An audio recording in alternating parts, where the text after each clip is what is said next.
Bismillahirrahmanirrahim. Assalamualaikum warahmatullahi wabarakatuh.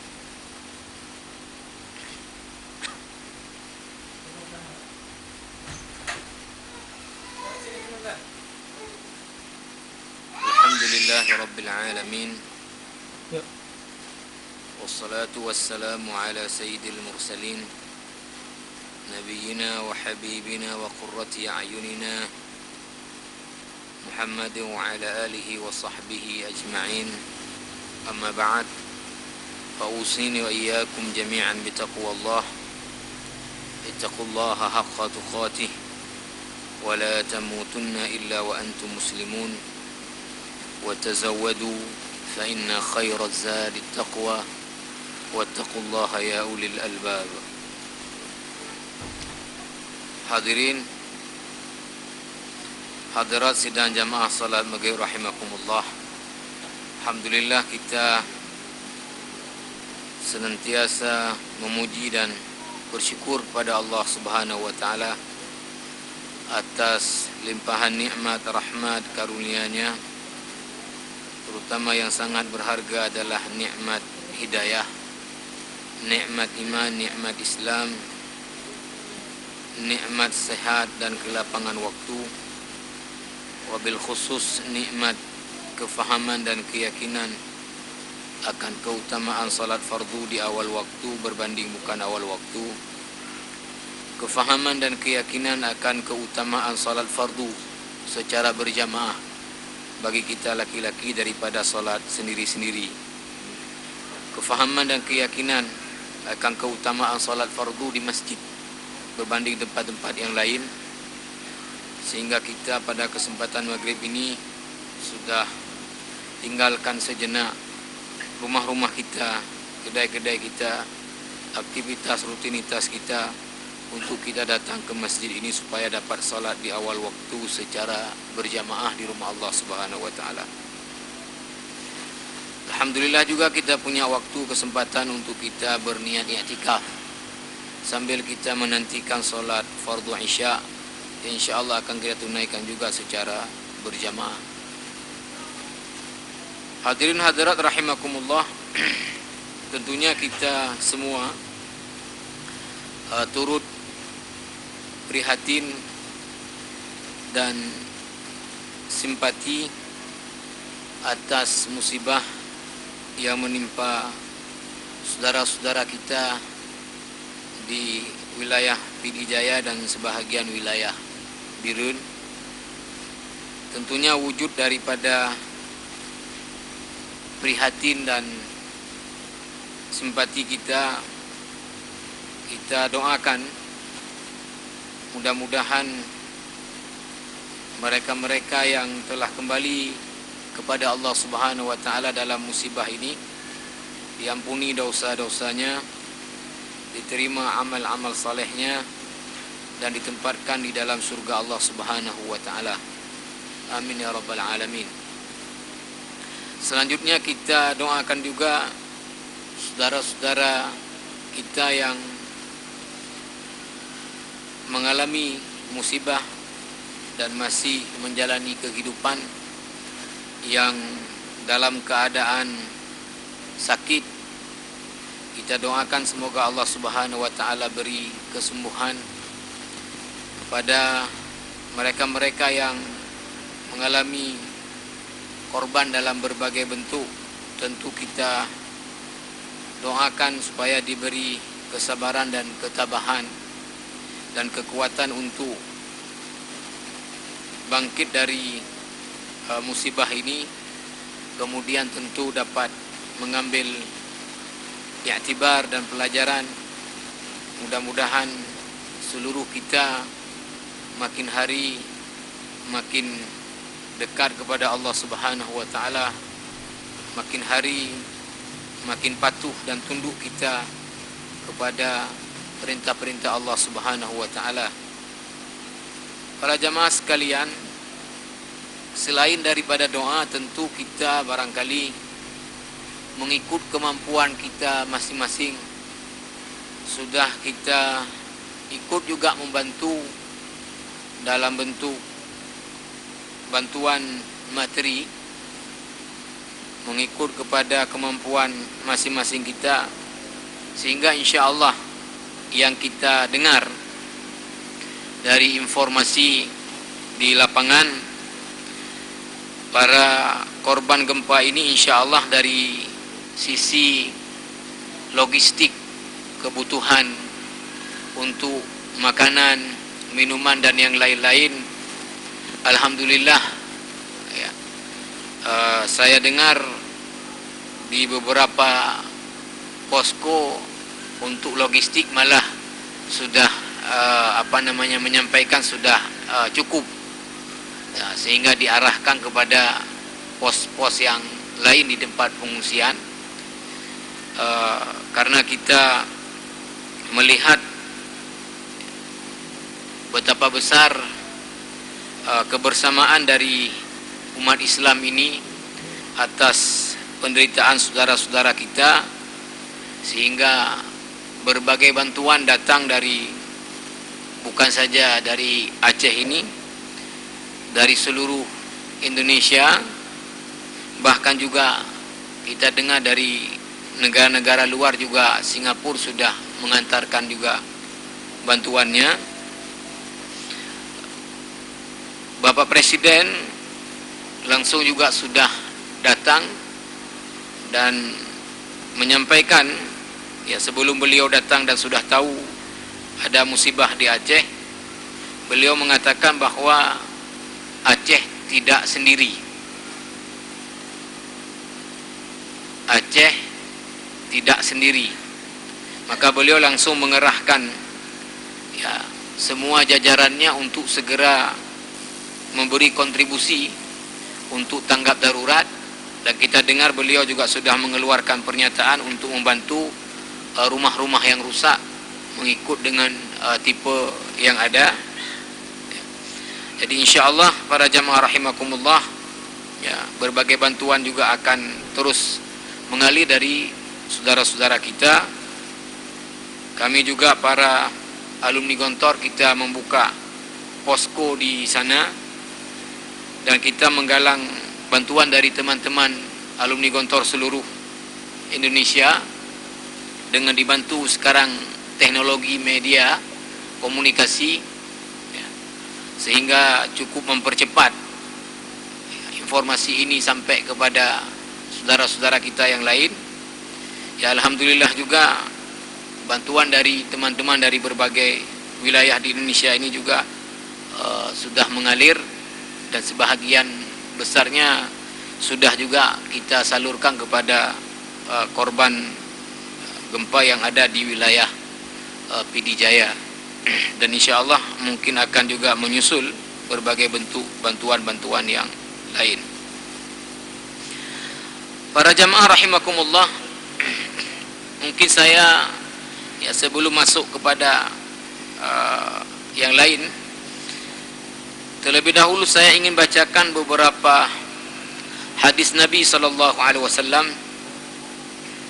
yang menjelaskan tentang keutamaan meringankan beban saudara-saudara kita atau membantu kesulitan saudara-saudara kita.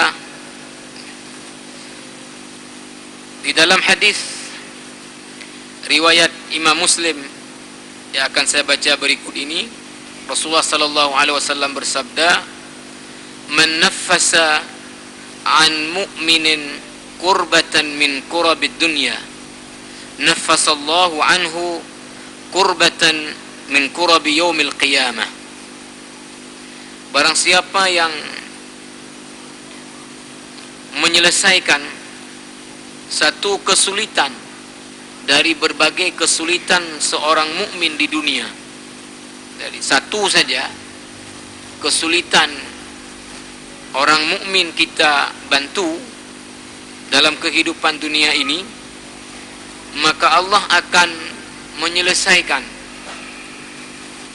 kesulitan-kesulitan kita di hari akhirat nantinya.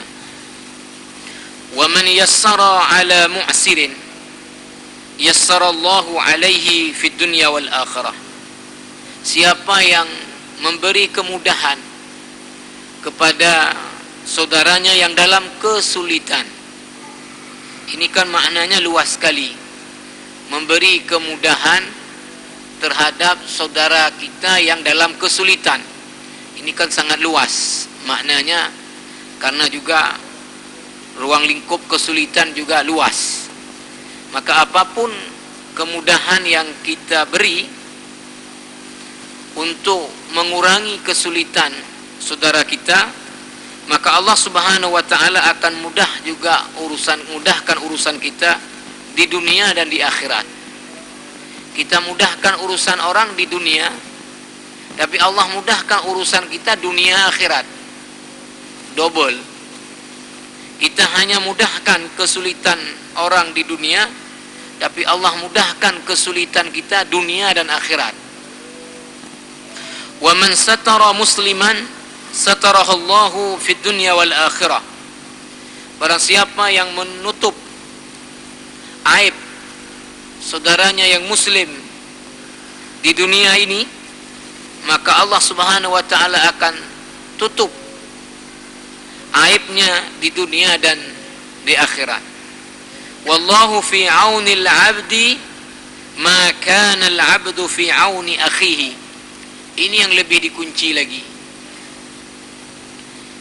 Wallahu fi aunil 'abdi ma kana al-'abdu fi auni akhihi.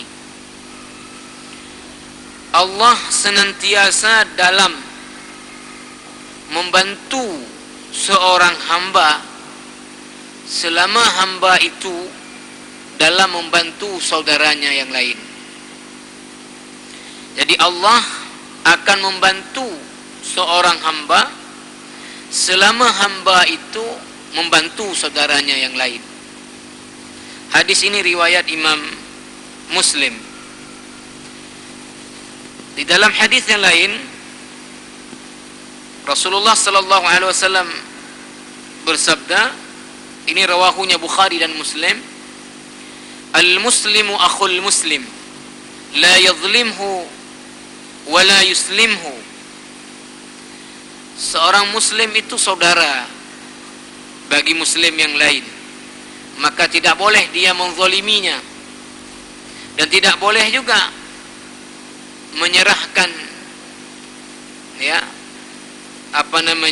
saudaranya itu untuk dizalimi oleh pihak yang lain. Man kana fi hajati akhihi kana Allahu fi hajatihi. Lebih kurang makna seperti tadi juga. Siapa saja yang membantu kebutuhan saudaranya, maka Allah Subhanahu wa taala akan bantu kebutuhan orang tersebut. Siapa saja yang bantu kebutuhan saudaranya, maka Allah akan bantu kebutuhannya. Wa man farraja an muslimin kurbatan farrajallahu anhu biha kurbatan min kurabi yaumil qiyamah. Barang siapa yang menyelesaikan satu kesulitan dari seorang muslim, maka Allah Subhanahu wa taala juga akan selesaikan dengan usaha dia tadi membantu saudaranya di dunia ini, kesulitan dia di hari kiamat nanti, kesulitan dia di hari akhirat nanti. Di dalam hadis riwayat Imam At-Tabrani, Rasulullah sallallahu alaihi wasallam bersabda, "Man adkhala ala baitin minal muslimina sururan lam yardallaha lahu thawaban dunal jannah." Siapa saja yang memasukkan ke dalam rumah seorang muslim kebahagiaan, maka Allah tidak ridha bagi orang itu pahala kecuali surga. Siapa saja yang memasukkan ke dalam sebuah rumah dari orang muslim, maka Allah tidak ridha balasan bagi orang itu kecuali adalah balasan surga. Di dalam riwayat Ibnu Abi Dunya, Rasulullah sallallahu alaihi wasallam pernah ditanya oleh seseorang, "Ya Rasulullah, ayyun nasi ahabbu ila Allah Ta'ala?" Wahai Rasulullah, siapa orang yang paling dicintai oleh Allah Ta'ala? Faqala, lalu Rasulullah menjawab, ahabbun nasi ila Allah anfa'uhum linnas. Jadi orang yang paling dicintai oleh Allah adalah yang paling luas manfaatnya untuk orang lain. Wa ahabbul a'mali ila Allah azza wa jal sururun tudkhiluhu ala muslim. Dan amal yang paling dicintai oleh Allah azza wa jalla adalah kebahagiaan yang kamu masukkan ke dalam diri seorang muslim. Fatakshifu anhu kurbah atau taqdi anhu dainan atau tatrudu anhu ju'an. Yaitu dengan cara apa? Memasukkan kebahagiaan tadi bisa jadi dengan meringankan kesulitan saudara kita, menunaikan hutangnya, atau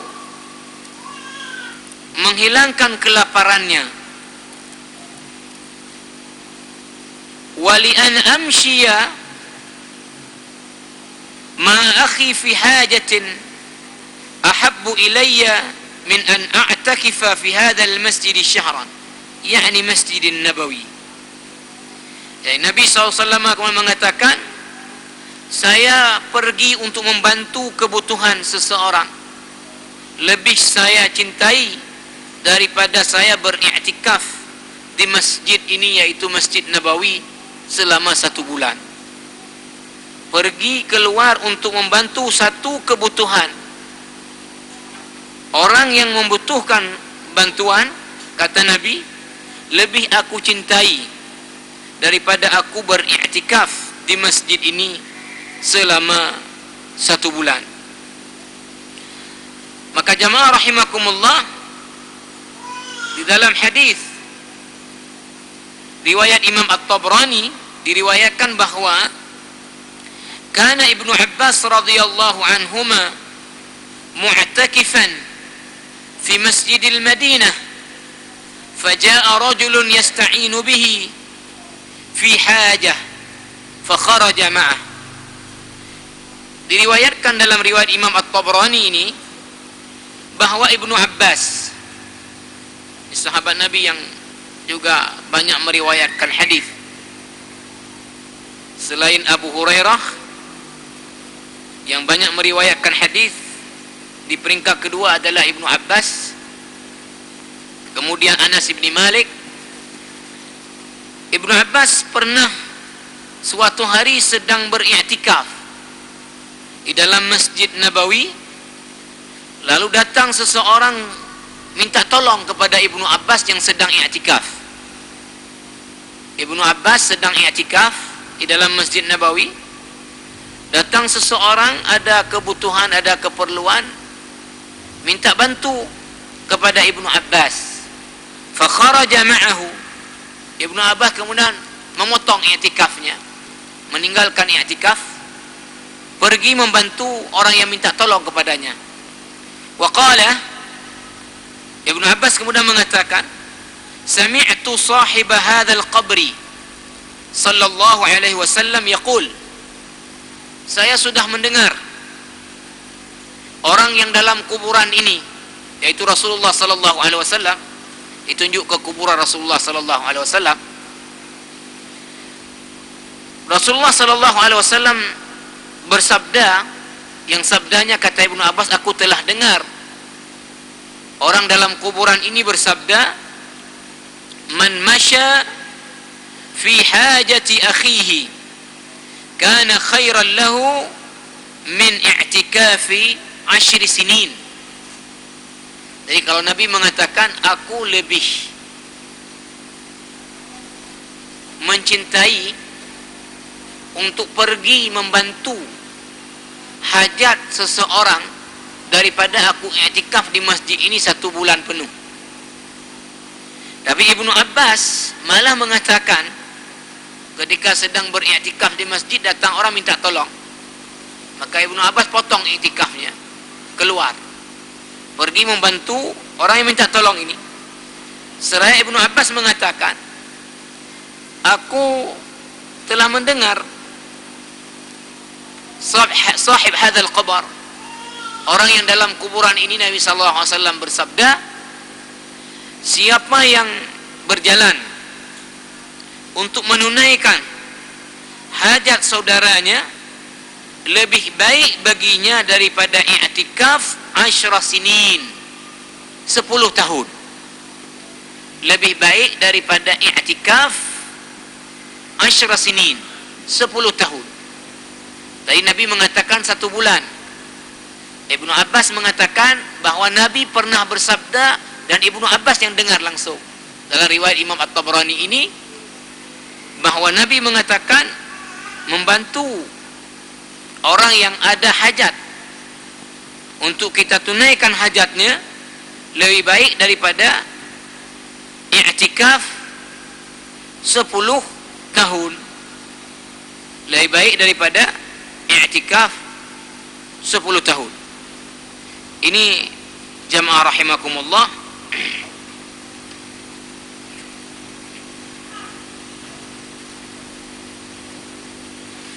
di dalam hadis yang lain riwayat Imam At-Tabrani, juga Ibnu Hibban meriwayatkan hadis ini, Ibnu Abi Dunya juga meriwayatkan hadis ini. Rasulullah sallallahu alaihi wasallam bersabda, inna lillahi khalqan khalaqahum li hawaijin nas yafza'u ilaihim fi hawaijihim ulaika al-aminuna min azabillahi ta'ala. Sesungguhnya Allah telah menciptakan sejumlah orang-orang yang sedia membantu kebutuhan saudara-saudaranya, sehingga orang ini kalau ada saudaranya yang butuh kebutuhan, maka bergegas menuju menunaikan hajat saudara-saudaranya. Rasulullah mengatakan orang semacam ini, ulaikal aminuna min azabillahi ta'ala. Orang-orang yang semacam ini, kalau ada saudaranya yang butuh bantuan, maka dia bersegera pergi menunaikan hajat saudaranya. Itu adalah orang-orang yang aman daripada azab Allah di akhirat nanti. Ulaikal aminuna min azabillah. Inilah orang-orang yang aman daripada azabnya Allah subhanahu wa ta'ala. Di dalam hadis riwayat Imam Ahmad, Rasulullah sallallahu alaihi wasallam juga bersabda, man aghatha malhufan kataballahu lahu 73 maghfirah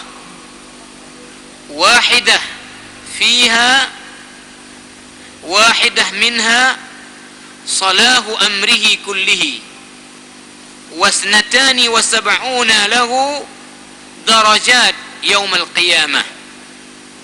Dalam hadis riwayat Imam Ahmad ini, Rasul mengatakan, siapa saja yang membantu orang yang dalam kesulitan, maka Allah subhanahu wa ta'ala memberikan kepadanya 73 keampunan, 73 maghfiratan.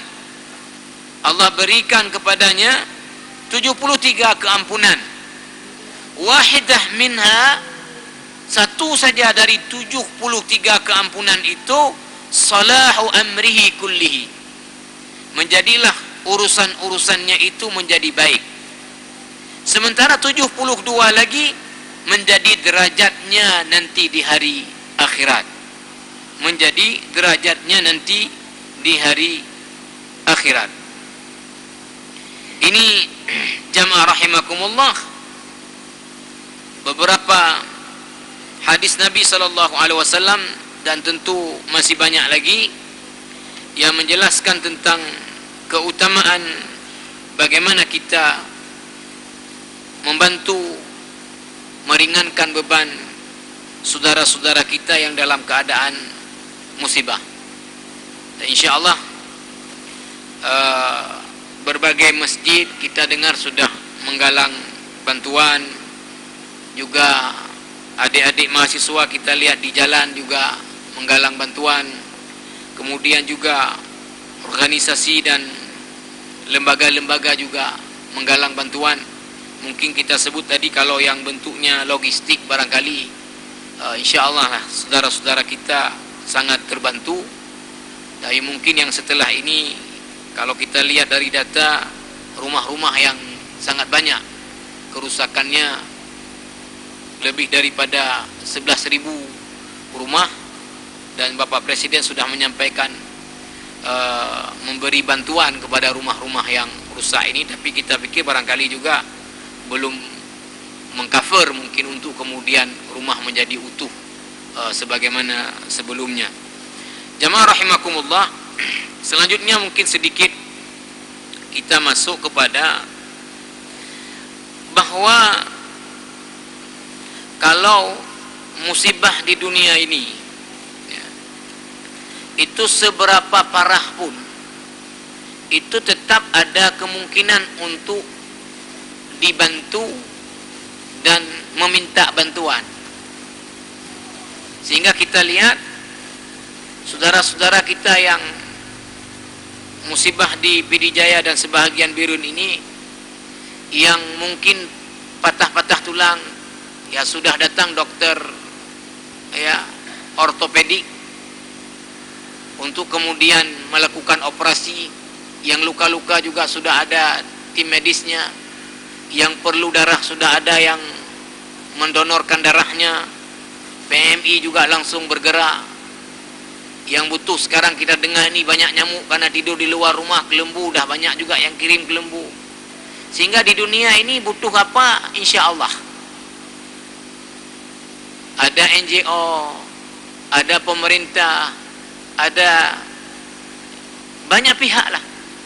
Sehingga kita lihat bukan saja yang ikatan tadi karena iman, tetapi juga ikatan kemanusiaan pun ya, seperti Singapura. Dan saya pikir juga kalau kita membuka diri, maka juga akan banyak orang-orang lain yang dari sisi kemanusiaannya mereka akan datang membantu. Tidak tertutup kemungkinan gedung yang rusak itu dengan bantuan yang ada akan dibangun lebih hebat lagi. Contoh waktu tsunami, Masjid Oman itu sebelum tsunami biasa saja, tapi setelah tsunami ya datang perwakilan dari Sultan Qaboos bin Said dari Oman, maka membantu membangun ulang yang jauh lebih hebat dari Masjid Oman sebelumnya. Kalau di dunia ini semua terbuka. Nah, sekarang yang paling penting kita pikirkan adalah apa? Musibah akhirat. Ini yang gak ada peluang lagi, karena nanti di akhirat gak ada NGO, di akhirat gak ada pemerintah, gak ada, gak ada tetangga pun bisa bantu. Bahkan kalau kita baca beberapa ayat, ya misalnya dalam surat Luqman ya, ayat 33, bagaimana Allah mengingatkan kita, luar biasa menurut saya ayat ini. Di dalam surah Luqman ayat 33 Allah mengatakan, ya ayyuhan nasu taqu rabbakum wakhshaw yawman la yajzi walidun an waladihi wala mauludun huwa jazin an walidihi syai'a inna wa'dallahi haqq fala taghurrannakumul hayatud dunya wala yaghurrannakum billahil gharur. Ini ayat kalau kita renungkan, Masya Allah maknanya. Allah mengatakan, ya ayyuhan nas, wahai sekalian manusia, Ittaqu rabbakum, kalian takutlah, bertakwalah kepada Allah Rabb kalian. Lanjutannya wakhsyaw, kalian harus takut. Yauman, suatu hari.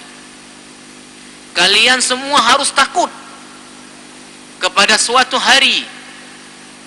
La yajzi walidun an waladihi, di mana pada hari itu seorang bapa, orang tua, ibu, karena walid ini bisa juga maknanya adalah ibu.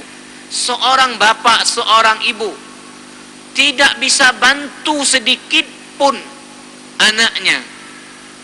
Wala mauludun huwa jazin an walidihi syai'a, sebaliknya juga seorang anak tidak akan bisa bantu bapaknya sedikit pun. Inna wa'dallahi haqq, janji Allah bahwa hari itu pasti, bahwa hari itu semua orang akan menanggung nasibnya sendiri. Tidak bisa orang bantu siapapun pada hari itu. Itu adalah hari yang hak. Fala taghurrannakum alhayatud dunya, maka Allah ingatkan kita dengan nun taukid dua kali. Nun taukidnya saqilah, ada tasydidnya di atas nun. Itu artinya lebih kuat lagi penekanannya. Maka jangan sekali-kali kalian ini tertipu daya oleh siapa? Al-hayatud dunia, kehidupan dunia ini, kemegahan-kemegahan dunia, materi-materi dunia, keindahan dunia. Jangan sampai memperdaya kalian sehingga kalian tidak menyiapkan diri untuk satu hari. Tidak ada NGO pada hari itu, tidak ada pemerintah pada hari itu. Wala yaghurrannakum billahil gharur, dan sekali-kali jangan sampai apapun dapat memperdaya kalian sehingga kalian tidak siapkan diri untuk hari ini. Saya sebut sekarang ya, masyarakat, saudara-saudara kita di PD Jaya itu karena rumah mereka rata-rata sudah retak. Lalu sekarang gempa susulan masih, sampai tadi sore masih, sehingga orang tidak tidur dalam rumah. Karena apa? Takut roboh. Nah, ini betul, dan ini ajaran agama seperti itu. Tawakal yang betul melakukan semua asbab, kemudian berdoa. Bukan tanpa lakukan asbab, tidur dalam rumah, saya terserah kepada Allah. Itu konyol namanya. Nah, karena takut runtuh ya bangunan yang sudah rusak, maka lakukan langkah apa? Tidur di luar rumah.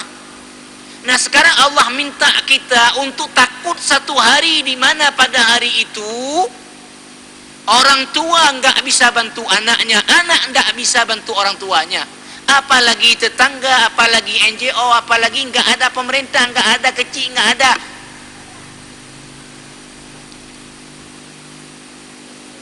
Nah, kan pertanyaannya, ya kalau orang tadi ya karena takut jatuh langsung antisipasi. Nah, sekarang kalau kita takut satu hari itu, apa pertanyaannya antisipasi kita untuk itu hari?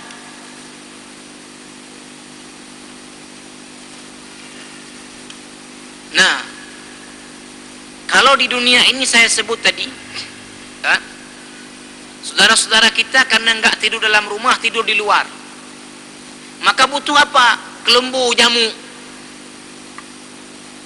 Kan orang banyak datang, posko-posko tanya ini logistiknya. Kalau logistik alhamdulillah. Bapak ibu perlu apa? Ini kami tidur di luar nih, kelembu. Baik posko telepon. Ya kami juga di posko ditelepon, maka kami bawa kelembu juga karena ditelepon dari yang di lapangan. Ini para pengungsi butuh kelembu. Nah, bisa diantar kelembu, tapi pada satu hari nanti hari akhirat nggak bisa lagi minta kelembu. Kalau kehausan nggak bisa lagi minta air. Kalau kelaparan nggak bisa lagi minta nasi. Karena nggak ada lagi hari itu NGO, nggak ada lagi hari itu pemerintah. Dalam surat Al-Infitar Allah mengatakan, "Wa ma adraka ma yaumuddin." Kalian tahu apa itu hari pembalasan. "Tsumma ma adraka ma yaumuddin." Allah tekankan sekali lagi, kemudian tahu kamu apa itu hari pembalasan. "Yauma la tamliku nafsun li nafsin syai'a." Hari di mana satu orang enggak bisa bantu orang lain. "Wal amru yauma idzil lillah." Semua urusan pada hari itu hanya urusan Allah. Enggak ada siapapun bisa bantu orang lain. Di dalam surah Al-Baqarah, Allah Subhanahu wa taala di dalam ayat 48 juga mengingatkan kita, "Wattaqu yawman la tajzi nafsun 'an nafsin syai'a." Takutlah kalian kepada satu hari di mana tidak ada satu orang pun bisa bantu orang lain. "Wala yuqbalu minha syafa'ah wala yu'khadhu minha 'adl wala hum yunsarun." Pada hari itu juga tidak bisa, artinya orang memberi syafaat kepada orang lain. Di sini jamaah yang mulia, ya, para mufassir tentu berdasarkan ayat ini memaksudnya adalah orang kafir itu tidak bisa memberi syafaat dan menerima syafaat. Jadi ayat ini wala yuqbalu minha syafa'ah, dan tidak diterima pada hari itu syafaat. Ini untuk orang kafir. Tetapi orang yang beriman masih ada peluang untuk mendapatkan syafaat. Tetapi untuk dapat syafaat di hari akhirat juga punya syarat. Nah, jangan kita menggantungkan nanti kan ada syafaatnya Rasulullah, ada syafaat anak saya kirim hafid, ada syafaat anak saya kirimkan pesantren, saya enggak perlu sholat. Ada syaratnya syafaat ini. Di dalam surah Al-Anbiya Allah Subhanahu wa taala menjelaskan di dalam ayat 28, "Wala yashfa'una illa liman irtadha." Mereka tidak akan bisa memberi syafaat kecuali kepada orang yang Allah ridhoi. Jadi dikunci. Ada memang, ya, tadi yang sama sekali enggak ada bisa dapat syafaat dan memberi syafaat orang kafir. Orang beriman masih ada peluang dapat syafaat di hari akhirat, tetapi ada syaratnya. Tadi yang dapat syafaat orang yang diridhoi oleh Allah. Maka dalam tafsir Al-Munir oleh Wahbah Zuhaili dikatakan, "Al-fasiqu ghairul murtada." Orang yang fasik itu tidak akan menjadi orang yang diridhoi. Makna fasik apa? Yang diperintah enggak buat, yang dilarang buat. Itu maknanya fasik. Dia beriman tapi enggak sholat. Dia beriman, mohon maaf, punya orang ngambil korupsi, jalan terus, beriman. Ini namanya fasik. Wal fasiqu ghairul murtada. Orang yang fasik tidak termasuk kepada orang yang diridhai. Mana kalau kita boleh kemudian katakan orang yang fasik tidak termasuk ke dalam kelompok orang yang akan mendapatkan syafaat. Karena apa? Karena Allah beri syafaat kepada orang-orang yang Allah ridhai. Itu satu. Dalam surah Saba Allah Subhanahu wa taala menjelaskan dalam ayat 22, "Wala tanfa'u syafa'atu 'indahu illa liman adzina lahu." Syafaat nanti di hari akhirat itu siapa yang bisa beri? Hanya orang yang Allah izinkan dia untuk beri syafaat. Jadi kita katakan, mohon maaf, kita enggak solat, anak kita kirim ke pesantren, dia solat, apakah dia bisa beri syafaat ke kita? Pertama, apakah Allah ridha kita ini untuk dapat syafaat? Kita enggak solat. Kedua, apakah Allah izinkan anak kita beri syafaat kepada kita orang yang bakat? Karena yang dapat syafaat orang yang diridhai Allah, yang dapat memberi syafaat orang yang diizinkan oleh Allah pada hari kiamat beri syafaat. Nah, jamaah rahimakumullah, lanjutan ayat tadi surah Al-Baqarah ayat 48,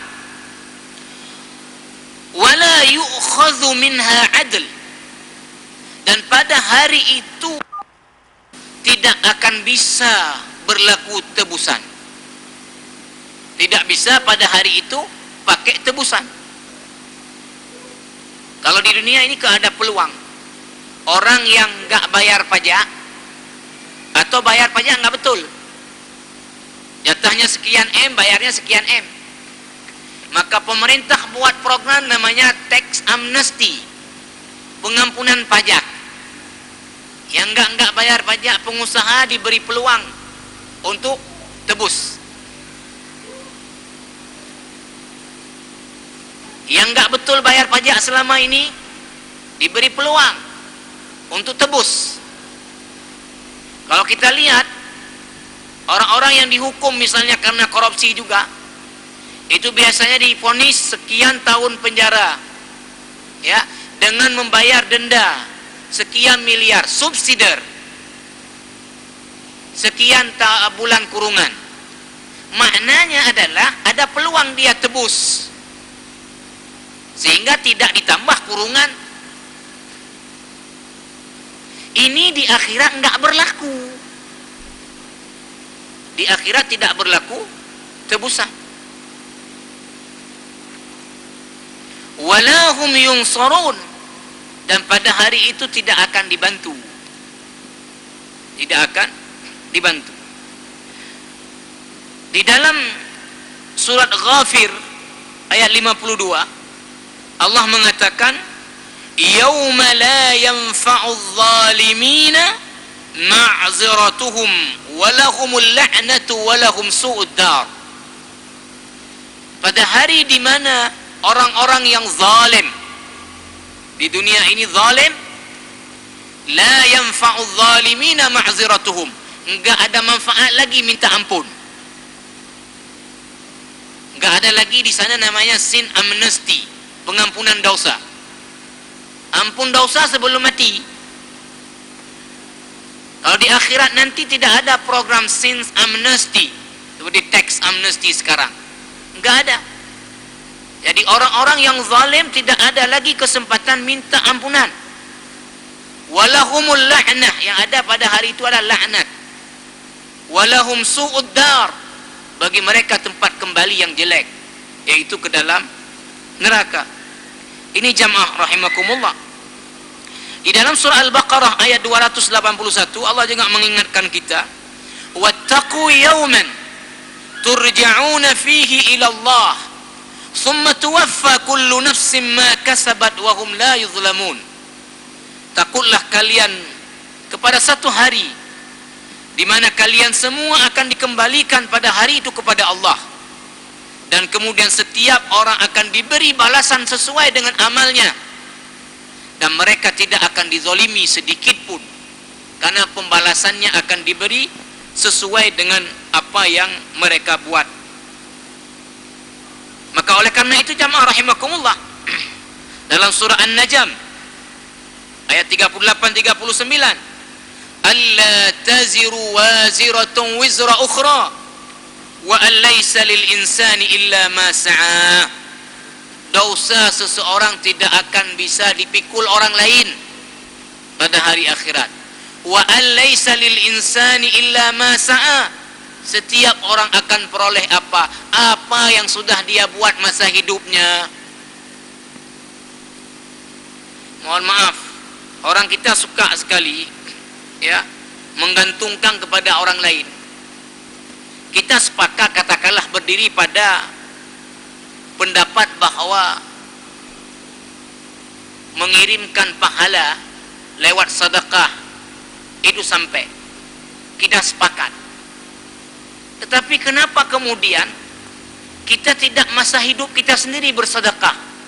Bahkan itu dalam bentuk apa? Sedekah jariah. Biar kita sudah meninggal itu terus mengalir.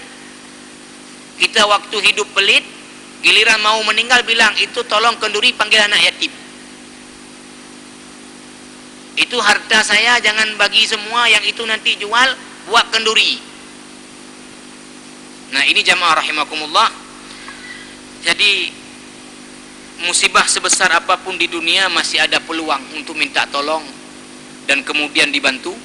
Tapi kalau musibah akhirat itu tidak akan ada lagi yang bisa membantu. Maka Allah mengingatkan kita dari banyak ayat yang sudah saya baca, menyiapkan diri untuk musibah yang gak bisa dibantu ini. Mudah-mudahan jamaah rahimakumullah, saya dan kita semua dapat mengambil iktibar dan pelajaran bahwa musibah di dunia ini apapun bentuknya dan sebesar apapun, tetap ada peluang untuk kita minta bantu. Bahkan gak minta bantu, orang akan ramai-ramai datang membantu. Di akhirat kita minta bantu, orang tidak akan bisa bantu kita. Hanya dengan usaha kita sendiri masa kita hidup yang akan menentukan nasib kita. Subhanakallah wa bihamdika, asyhadu an la ilaha illa anta, astaghfiruka wa atubu ilaik. Assalamualaikum warahmatullahi wabarakatuh.